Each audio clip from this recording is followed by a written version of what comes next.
In the infamous 1919 Black Sox trial involving Major League Baseball players from the Chicago White Sox, closing arguments were heard on July 29, 1921.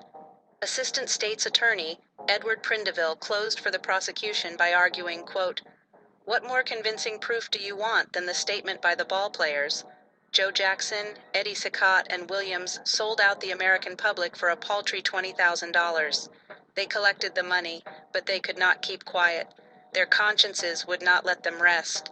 When the scandal broke, they sought out the state's attorney's office and made their confessions voluntarily. Cicotte told his story to Chief Justice McDonald.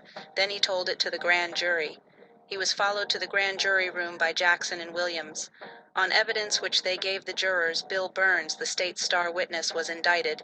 They have called Bums a squealer, but I tell you that he owes his connection in the case to what these defendant ball players have confessed. This is an unusual case, as it deals with a class of men who are involved in the great national game which all red-blooded men follow. This game, gentlemen, has been the subject of a crime. The public, the club owners, even the small boys on the sand lots have been swindled. That is why these defendants are charged with conspiracy." End quote. Further into his summation, Prindeville continued by arguing, quote, "I say, gentlemen, that the evidence shows that a swindle and a con game has been worked on the American people. The crime in this case warrants the most severe punishment of the law. This country is for sending criminals to the penitentiary, whether they are idols of the baseball diamond or gangsters guilty of robbery with a gun. Unless the jury, by convicting the ball players in this trial, does its part to stamp out gambling that is corrupting baseball, I predict restrictive legislation for baseball, such as has been enacted for boxing and horse racing.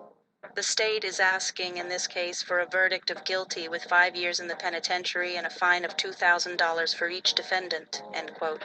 On August 1, 1921, defense attorney for the players, Ben Short, argued in his closing argument, quote, "The state failed to establish criminal conspiracy.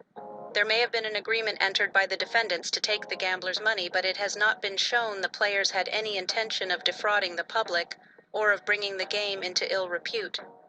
They believed any arrangement they may have made was a secret one, and would therefore reflect no discredit on the national pastime or injure the business of their employer, as it would never be detected."